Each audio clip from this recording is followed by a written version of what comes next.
সমস্ত সাধুগুরু বৈষ্ণব এবং গীতাপ্রেমী ভক্তদের চরণে প্রণতি জানিয়ে তাদের চরণধূলির আশীর্বাদ নিয়ে শুরু করছি আজকের গীতাপাঠ। ওম অশ্ব শ্রীমদ্ভগবদ্গীতা মালামন্ত্রস্য শ্রী ভগবান বেদব্যাস ঋষির নুষ্টুপ ছন্দ শ্রীকৃষ্ণ পরমাত্মা দেবতা অসচ্চানম্বশতম প্রজ্ঞাবাদাঞ্চ ভাষাসে সর্বধর্মান পরিত্যাজ্য মামেকম শরণং ব্রজ অহং তাং সর্বপাপেভ্য মোক্ষয়িষ্যামি মা শুচ। ওম তৎসৎ ওম তৎসৎ ওম তৎসৎ। ওম নমো ভগবতে বাসুদেবায়। হরে কৃষ্ণ। সপ্তম অধ্যায় বিজ্ঞানযোগ, শ্লোক 19। বহুনাম জন্ম নামন্তে জ্ঞানবানম প্রপদত্তে বাসুদেব সর্বম ইতি সমহত্তা সুদুর্লভ।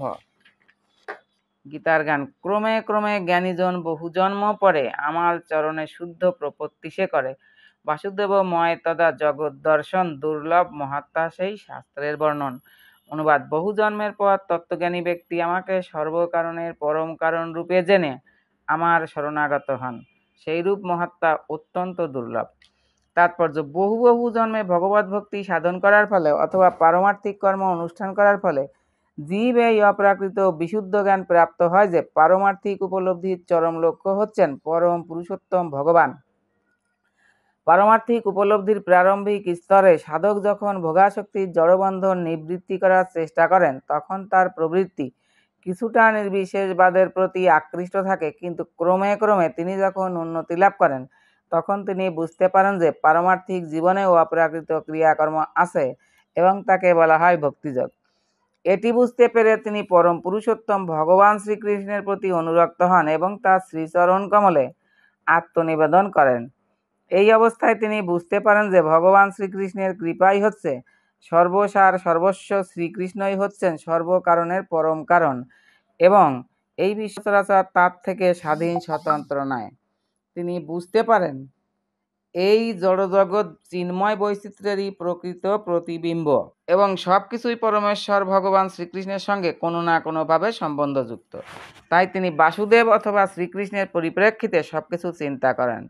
বাসুদেব শ্রীকৃষ্ণকে সর্বত্র দেখার এই অভ্যাস পরম লক্ষ্য ভগবান শ্রীকৃষ্ণের প্রতি তার পূর্ণ সমর্পণ ত্বরান্বিত করে। এই প্রকার শরণাগত মহাত্মা অত্যন্ত দুর্লভ। এই শ্লোকটি শ্বেতাশ্বতর উপনিষদের 3য় অধ্যায়ে খুব সুন্দরভাবে ব্যাখ্যা করা হয়েছে। সহস্র শীর্ষা পুরুষ সহস্রাক্ষ সহস্রপাত স্বভূমিম বিশ্বত বৃত্তাহত্ত তিষ্ঠৎ দশাঙ্গুলম পুরুষ এবেদম সর্বম যদ্ভূতম যচ্চ ভব্যম উতামৃত তস্যে শান যদন্যেনা তিরোহতি।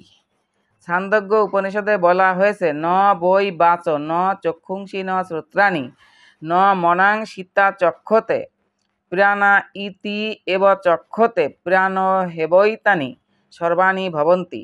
জীবের দেহের মধ্যে বাক শক্তি, দৃষ্টিশক্তি, শ্রবণ শক্তি, চিন্তা শক্তি আসল জিনিস নয়, প্রাণ শক্তি সমস্ত ক্রিয়াকলাপের কেন্দ্রবিন্দু। ঠিক সেই রকমভাবে ভগবান বাসুদেব অর্থাৎ পরম পুরুষোত্তম ভগবান শ্রীকৃষ্ণই হচ্ছেন সব কিছুর মধ্যে মূল সত্তা। এই দেহের মধ্যে বাক শক্তি, দৃষ্টিশক্তি, শ্রবণ শক্তি, চিন্তা ভাবনার শক্তি আদি রয়েছে, কিন্তু এইসব যদি পরমেশ্বর ভগবানের সঙ্গে সম্বন্ধযুক্ত না হয় তাহলে এগুলির কোনোই গুরুত্ব থাকে না। আর যেহেতু বাসুদেব সর্বব্যাপক এবং সব কিছুই হচ্ছেন বাসুদেব স্বয়ং, তাই ভক্ত পূর্ণ জ্ঞানে আত্মসমর্পণ করেন। শ্লোক 20।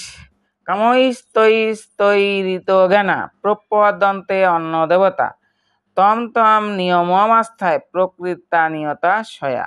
গীতার গান।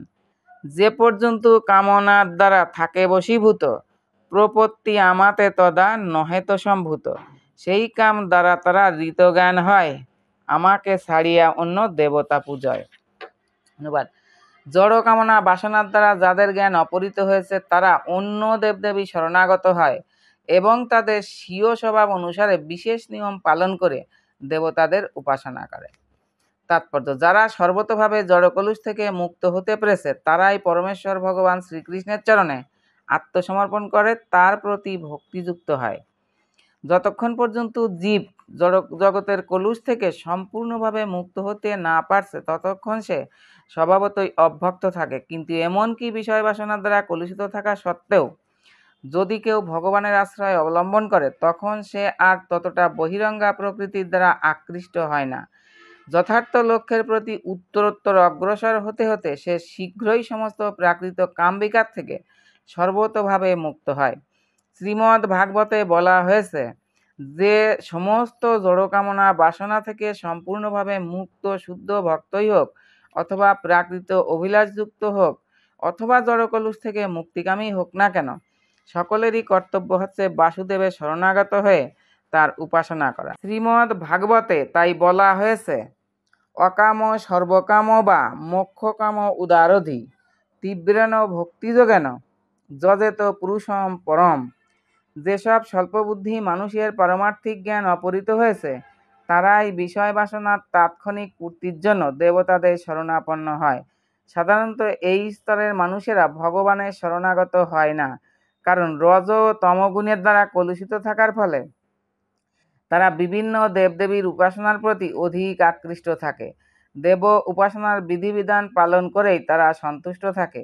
বিভিন্ন দেবদেবীর উপাসকেরা তাদের তুচ্ছ অভিলাষের দ্বারা এতই মহাচ্ছন্ন থাকে যে তারা পরম লক্ষ্য সম্পর্কে সম্পূর্ণ অনভিজ্ঞ থাকে। ভগবানের ভক্ত কিন্তু কখনোই এই পরম লক্ষ্য থেকে ভ্রষ্ট হন না। বৈদিক শাস্ত্রে ভিন্ন ভিন্ন উদ্দেশ্য সাধনের জন্য ভিন্ন ভিন্ন দেবদেবীকে পূজা করার বিধান দেওয়া আছে। যেমন রোগ নিরাময়ের জন্য সূর্যদেবের উপাসনা করার নির্দেশ দেওয়া হয়েছে। এর ফলে অভক্তরা মনে করে যে বিশেষ কোনো উদ্দেশ্য সাধনের জন্য দেবদেবীরা ভগবান থেকেও শ্রেষ্ঠ। কিন্তু ভগবানের শুদ্ধ ভক্ত জানেন যে ভগবান শ্রীকৃষ্ণই হচ্ছেন সবকিছুর অধীশ্বর। শ্রী চৈতন্য চরিতামৃতে বলা হয়েছে, একলেশ্বর কৃষ্ণ আর সব ভৃত্য। তাই শুদ্ধ ভক্ত কখনো তার বিষয় বাসনা চরিতার্থ করবার জন্য দেবদেবীর কাছে যান না। তিনি সর্বতোভাবে পরমেশ্বর ভগবানের উপর নির্ভরশীল এবং ভগবানের কাছ থেকে তিনি যা পান তাতেই তিনি সন্তুষ্ট থাকেন। শ্লোক 21। য য জাম জাম তনুম ভক্ত শ্রদ্ধয়া অর্চিতুম ইচ্ছতি তস্য তস্যা চলাম শ্রদ্ধাম তামেব বিদধামি অহম।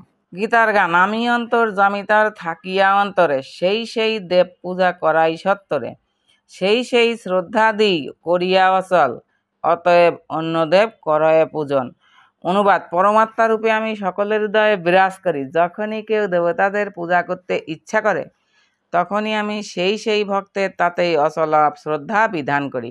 তাৎপর্য, ভগবান প্রত্যেককেই স্বাধীনতা দিয়েছেন। তাই কেউ যদি জড়সুখ ভোগ করার জন্য কোনো দেবতার পূজা করতে চায় তখন সকলের অন্তরে পরমাত্মা রূপে বিরাজমান পরমেশ্বর ভগবান তাদের সেই সমস্ত দেবতাদের পূজা করার সব রকম সুযোগ সুবিধা দান করেন। সমস্ত জীবের পরমপিতা ভগবান কখনো তাদের স্বাধীনতায় হস্তক্ষেপ করেন না। পক্ষান্তরে তিনি তাদের মনোবাঞ্ছা পূর্ণ করার সব রকম সুযোগ সুবিধা দান করেন। এই সম্বন্ধে কেউ প্রশ্ন করতে পারে যে জড়জগৎকে ভোগ করার ফলে জীব যদি মায়ার ফাঁদে পতিত হয় তাহলে সর্বশক্তিমান ভগবান কেন তাদের এই সুযোগ প্রদান করেন? এর উত্তর হচ্ছে, পরমাত্মা রূপে ভগবান যদি সেই সমস্ত সুযোগ সুবিধা না দিতেন তাহলে জীবের ব্যক্তিগত স্বাধীনতার কোনো মূল্যই থাকতো না। তাই তিনি প্রতিটি জীবকে তাদেরই ইচ্ছানুরূপ আচরণ করার জন্য পূর্ণ স্বাতন্ত্র্য দান করেন। কিন্তু তার পরম নির্দেশ আমরা ভগবদ্গীতাতে পাই, সব কিছু পরিত্যাগ করে তার শরণাগত হন। আর মানুষ যদি তা করে তাহলে সে সুখী হতে পারে। জীবাত্মা ও দেবতা এরা উভয়েই পরম পুরুষোত্তম ভগবানের ইচ্ছার অধীন। তাই জীব নিজের ইচ্ছায় দেবদেবীর পূজা করতে পারে না এবং দেবদেবীরাও ভগবানের ইচ্ছা ব্যতীত বর দান করতে পারেন না। ভগবান বলেছেন যে তার ইচ্ছা বিনা একটি পাতাও নড়ে না। সাধারণত সংসারে বিপদগ্রস্ত মানুষেরাই বৈদিক নির্দেশ অনুসারে দেব উপাসনা করে। যেমন রোগ নিরাময়ের জন্য রোগী সূর্য উপাসনা করে, বিদ্যার্থী বাগদেবী সরস্বতীর পূজা করে এবং সুন্দরী স্ত্রী লাভ করার জন্য কোনো ব্যক্তি শিবপত্নী উমার পূজা করে। এভাবেই শাস্ত্রে বিভিন্ন দেবতাদের পূজা করার বিধান দেওয়া আছে। আর যেহেতু প্রতিটি জীবই কোনো বিশেষ জাগতিক সুযোগ সুবিধা উপভোগ করার অভিলাষী হয়, তাই ভগবান তাদের অন্তরে বিশেষ বিশেষ দেবদেবীদের প্রতি অচলা শ্রদ্ধা দান করে তাদের উপাসনা করতে অনুপ্রাণিত করেন এবং তার ফলে তারা সেই সমস্ত দেবদেবীর কাছ থেকে বর লাভ করতে সমর্থ হয়। এভাবেই আমরা দেখতে পাই যে ভিন্ন ভিন্ন দেবদেবীর প্রতি জীবের যে অনুরাগ জন্মায় তা ভগবানেরই দ্বারা নির্দিষ্ট হয়। দেব দেবীরা তাদের নিজেদের শক্তির প্রভাবে জীবকে তাদের প্রতি অনুরক্ত করতে পারেন না। জীবের অন্তরে পরমাত্মারূপে বিদ্যমান থেকে শ্রীকৃষ্ণই মানুষকে দেব উপাসনায় অনুপ্রাণিত করেন। দেবতারা প্রকৃতপক্ষে ভগবান শ্রীকৃষ্ণের বিশ্বরূপের বিভিন্ন অঙ্গ, তাই তাদের কোনোই স্বাতন্ত্র্য নেই। বেদে বলা হয়েছে পরমাত্মারূপে পরমেশ্বর ভগবান দেবতাদের হৃদয়েও বিরাজ করেন, তাই তিনি বিভিন্ন দেবদেবীর মাধ্যমে জীবের প্রার্থনা পূর্ণ করেন। এভাবেই দেবতা ও জীবাত্মা কেউই স্বাধীন নয়, তারা সকলেই ভগবানের ইচ্ছার অধীন। আবারও সকল ভক্তদের চরণে প্রণতি জানিয়ে আজকের গীতাপাঠ এখানেই সমাপ্ত। হরে কৃষ্ণ কৃষ্ণ কৃষ্ণ হরে হরে, হরে রাম রাম রাম হরে হরে। জপ হরে কৃষ্ণ হরে রাম, নিতাই গৌর রাধেশ্যাম। নিতাই গৌর হরিবল হরিবল হরিবল গৌর হরিবল।